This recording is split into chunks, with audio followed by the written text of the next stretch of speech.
जब रसूल पाक को ईजा देने के लिए उन जालिमों ने हाथ उठाया तो मेरे मुस्तफा ने क्या फरमाया? क्या अल्लाह के रसूल ने ये फरमाया, अल्लाहुम्मा इहदि कौमी, मौला मेरी कौम को हिदायत दे। इनके पास पैसा नहीं है, इनके पास दौलत नहीं है, इनके पास इख्तिदार नहीं है, इनके पास जमीन जायदाद नहीं है। रसूल पाक ने ये नहीं फरमाया, बल्कि दुआ के कलिमात जो तारीख और हदीस की किताबों में मौजूद हैं वो ये है कि जब मक्के के लोग, ताइफ के लोग, मुशरिकीन अरब, जालिमीन ने रसूल पाक को ईजा दी, आपकी शान में गुस्ताखियां की, तो मेरे आका ने इरशाद फरमाया, अल्लाहुम्मा इहदि कौमी फइन्नहुम ला यअलमून। ए अल्लाह मेरी कौम को हिदायत दे, इसलिए कि इनके पास इल्म नहीं है। इसका मतलब है कि नबी की गुस्ताखी भी अगर कोई करता है तो जहालत की बुनियाद पर, शिर्क कोई करता है जहालत की बुनियाद पर, कुफ्र अगर करता है जहालत की बुनियाद पर, बदअकीदगी अगर आती है तो जहालत की बुनियाद पर, शरारत अगर आती है तो जहालत की बुनियाद पर, सारी बुराइयों का मंबा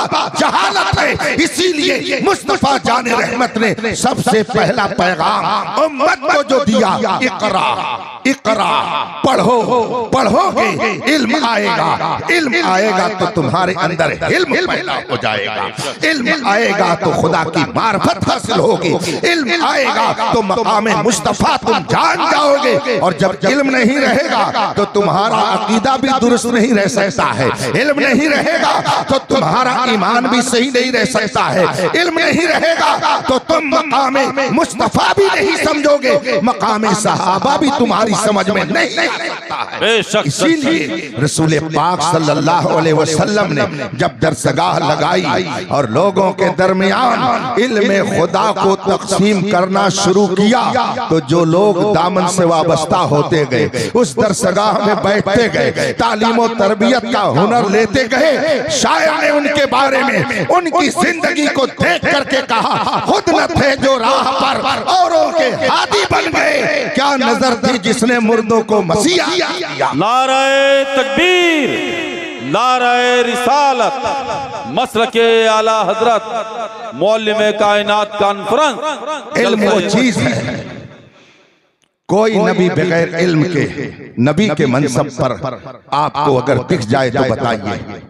जितने नबी हैं, जितने अंबिया किराम दुनिया में तशरीफ लाए, सबको रब्बे कदीर ने इल्म का खजाना बख्शा। अज अव्वल ता आखिर कोई नबी बे इल्म नहीं, नबी बे इल्म हो ही नहीं सकता। और फिर उसके बाद आइए सहाबा की मुकद्दस जमात, बताइए सहाबाए किराम ने जिन्होंने रसूल पाक की ज्यादा सोहबत इख्तियार फरमाई, उनके इल्म और फजल का क्या आलम था, उनकी दानाई की क्या हालत थी, और उनकी शान कितनी बुलंद थी। और फिर आइए औलिया की जमात, कोई वली जाहिल नहीं। हजरत सैयदना इमाम शाफई रज़ियल्लाहु ताला अन्हु इरशाद फरमाते हैं, मा जअलल्लाहु जाहिलन वलियन कत्तु, अल्लाह ने किसी जाहिल को कभी अपना वली नहीं बनाया, कोई जाहिल वली हो ही नहीं सकता है। और जाहिल अगर उलमा की सोहबत में नहीं रहता है तो वली होना तो बहुत बड़ी बात है, अपना ईमान भी सलामत नहीं रख सकता है। कोई जाहिल वली नहीं हो सकता। हज़रत इमाम शाफई फरमाते हैं, जितने मुज्तहिदीन हैं कोई जाहिल नहीं। इमाम आज़म सुभान अल्लाह, रसूल पाक ने उनके बारे में बशारत देते हुए फरमाया था, लौ कानल इल्मु इंद सुरैया, अगर इल्म सुरैया पर होगा तो फारिस का एक आदमी वहां से भी उठा लाएगा। वो फारिस का कौन आदमी है जो कहकशां पे रखे हुए इल्म को उठा लाया? उलमा फरमाते हैं वो कोई और बात नहीं है, वो सैयदना इमाम आज़म। सुभान अल्लाह। जितने मुज्तहिदीन सब साहिबाने इल्म, जितने औलिया सब साहिबाने इल्म, जितने उलमा अल्हम्दुलिल्लाह वो सब के सब हामिलाने इल्म, जितने मुजद्दिद वो सब के सब अस्हाबे फज़्ल व कमाल। एक तरफ से सारे मुजद्दिदीन को देख लीजिए, हिंदुस्तान में हुजूर मुजद्दिद अल-फैसानी सैयदना अहमद फारूकी सरहिंदी, जिनका मज़ार मुबारक सरहिंद पंजाब शरीफ में मरजे खलाइक है। आप उनकी हिस्ट्री पढ़िए, उनकी आप जिंदगी पढ़िए, वो इल्म फजल की किस मंजिल पर थे। हजरत सैयदना शेख अब्दुल हक मुहद्दिस देहलवी, जिन्होंने हिंदुस्तान में इल्म हदीस को कोने कोने में पहुंचाया।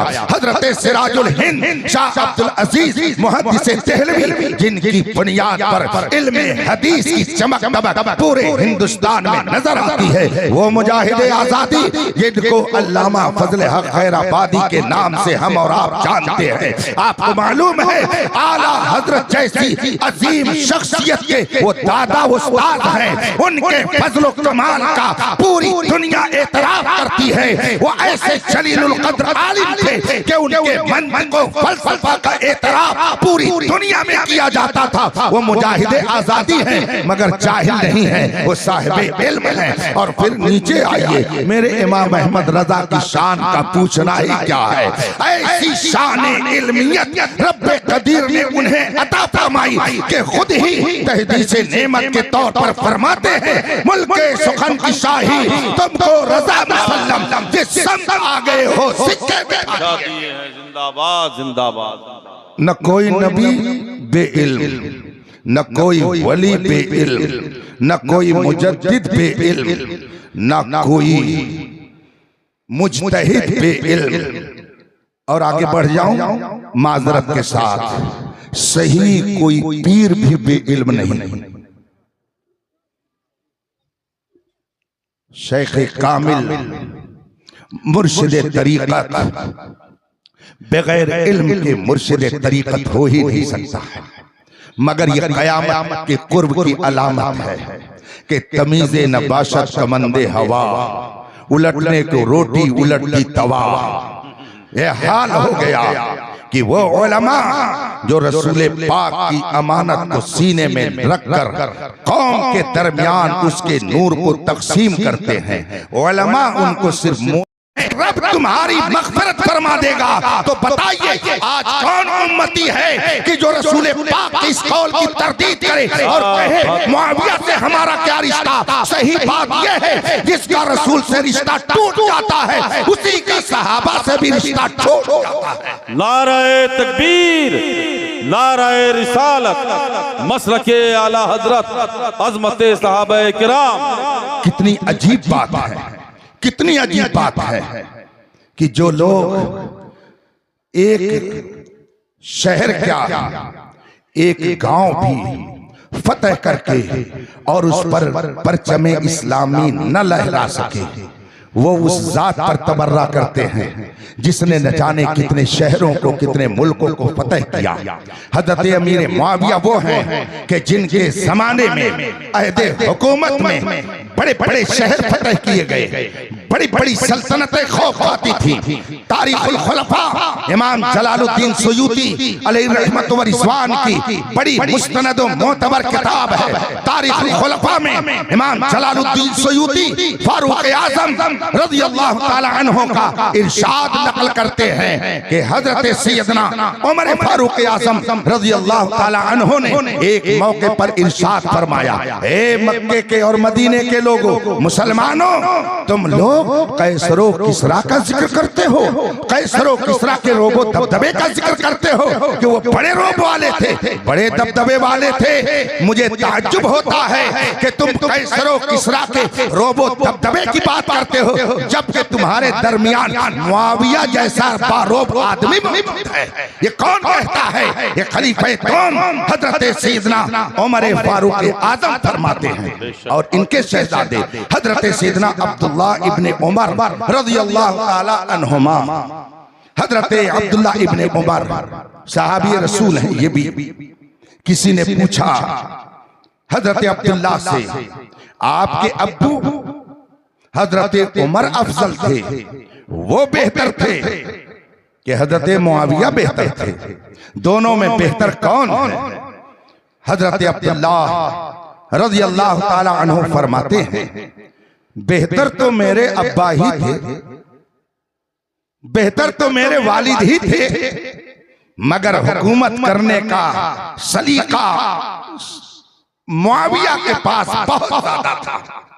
हजरत अब्दुल्लाह इब्ने उमर फरमाते और मौलाए कायनात शेर खुदा हजरत अली मुर्तजा फरमाते हैं कि अगर तुम्हारे दरमियान मुआविया नहीं रहेंगे तो तुम्हारे सर कट कट करके ऐसे जमीन पर गिरेंगे जैसे कि हंजल दरख्त के फल टूट टूट करके जमीन पर गिरते हैं।